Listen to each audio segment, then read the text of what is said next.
Good evening everyone. तो आज Chhattisgarh high court का आज मंडे है और तकरीबन दोपहर 1 बजे एक बड़ा डिसीजन आया हुआ है।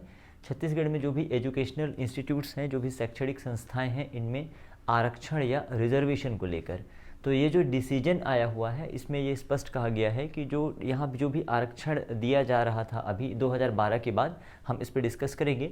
अब सिंपल सी बात है, जो डिसीजन आया है ये सीधे सीधे हमको मेडिकल की जो काउंसलिंग होने वाली है, एमबीबीएस बीडीएस की जो काउंसलिंग होने वाली है, या जो अदर एजुकेशनल इंस्टीट्यूट हैं लाइक इंजीनियरिंग कॉलेज हो गए या अदर, जहाँ पे भी ये आरक्षण रोस्टर या आरक्षण का नियम लागू हो रहा था, उसको लेकर एक मेजर परिवर्तन है। तो ये जो डिसीजन है छत्तीसगढ़ हाई कोर्ट का आज मंडे आया हुआ है और इसमें याचिका लगभग 21 लोगों ने याचिका लगाया हुआ था। तो अब अगर ये डिसीजन अप्लाई होता है तो कम्प्लीटली जो भी हमने पहले कट ऑफ प्रेडिक्ट किया हुआ था अनरिजर्व के लिए, ईडब्ल्यूएस के लिए, ओबीसी एसटी एससी कैंडिडेट के लिए, वो सारा का सारा जो कट ऑफ है वो पूरी तरह से चेंज हो जाएगा, बदल जाएगा। साथ ही साथ जो अभी पिछले 3 सालों से सीट मैट्रिक्स जिस पे छत्तीसगढ़ में एडमिशन दिया जा रहा है, ये सीट मैट्रिक्स भी पूरी तरह से चेंज हो जाएगा। मतलब ऐसा हाई कोर्ट ने आदेश दिया हुआ है। तो एक बहुत ही बड़ा न्यूज़ है ये। चलिए बात कर लेते हैं क्या था सन 2012 से पहले, 2000 है ना 12 से पहले जो है छत्तीसगढ़ में जो रिजर्वेशन था, ठीक है, ये एससी कैटेगरी के लिए 16% था जो मेडिकल कॉलेजेस में है, जिसको 2012 के बाद घटा के मतलब इसमें 4% क्या कर दिया, कम कर दिया और 12% कर दिया गया। और एसटी कैटेगरी का जो रिजर्वेशन है ये 20% से बढ़ा के 32% कर दिया गया और उसके अकॉर्डिंग दिया जा रहा था। ओबीसी का एज इट इज़ रखा गया 14% से, है ना, सेम टू सेम। तो ये जो है उस समय जो रिजर्वेशन था, टोटल सीटें जो होती थी, जो टोटल सीट होती थी, इसका अधिकतम रिजर्वेशन 50% था। जो बाद में जब रिजर्वेशन की पॉलिसी को चेंज किया गया 2012 के बाद, तो टोटल सीटों का 58%, और इसका सीधा नुकसान कहीं ना कहीं अनारक्षित श्रेणी के बच्चों को हुआ, जो अनरिजर्व्ड कैटेगरी से बिलोंग करते हैं उनको हुआ।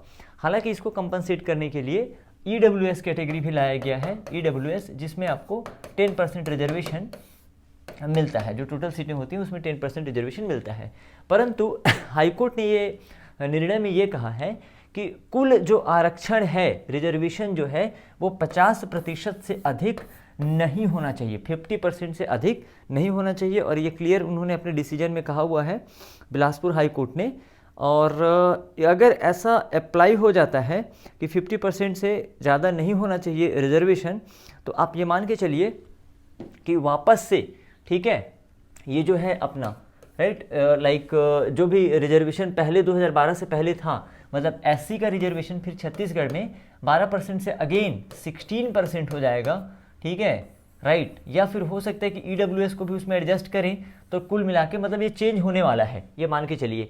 और अगर मान ईडब्ल्यूएस को भी हटा भी देते हैं, क्योंकि ईडब्ल्यूएस के सीटों को देने के लिए लगभग सभी कॉलेजेस में अलग से नंबर ऑफ़ सीटें बढ़ाई गई हैं, है ना, नंबर ऑफ़ सीटें इंक्रीज़ की गई हैं, तो उसको आप साइड कर दीजिए।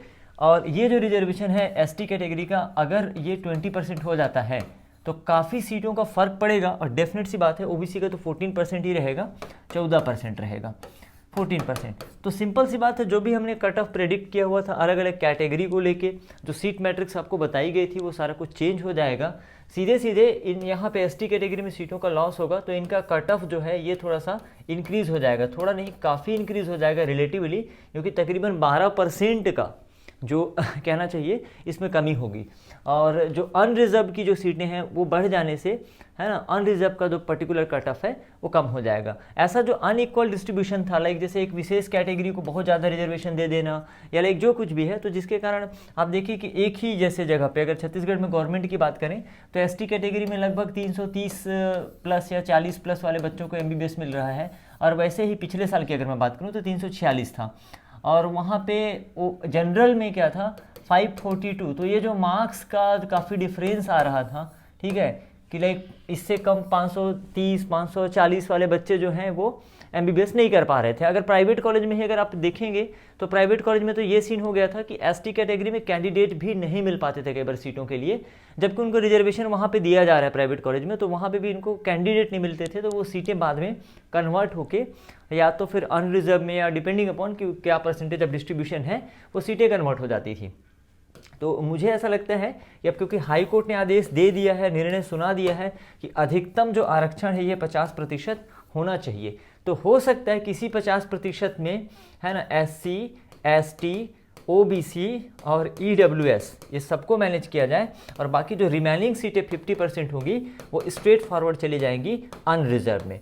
अब देखिए, अनरिजर्व का ये बिल्कुल मतलब नहीं होता कि वो जनरल के लिए आरक्षित है। अनरिजर्व में सभी टाइप के बच्चे एडमिशन्स लेते हैं। OBC मतलब प्योर जनरल के लिए नहीं होता है, अनारक्षित। OBC, ST, SC ये, है ना, इसके अलावा EWS अगर उस मार्क्स पे आ रहे हैं तो मेरिट बेसिस पे अनरिजर्व में सभी को एडमिशन मिलता है। तो ये एक बड़ा न्यूज़ है, आप इस न्यूज़ को देख सकते हैं। ठीक है, हाई कोर्ट ने आज ही ये डिसीजन दिया हुआ है। तो जैसे ही ये, है ना, इसका इम्प्लीमेंट होता है, अब क्योंकि हाई कोर्ट का डिसीजन है तो डेफिनेटली इम्पैक्ट तो ये डालने वाला है। तो जैसे इम्प्लीमेंटेशन होता है इसका, फिर उसके अकॉर्डिंग सीट मैट्रिक्स क्या होगी हम आपके साथ डिस्कस करेंगे। So thank you very much.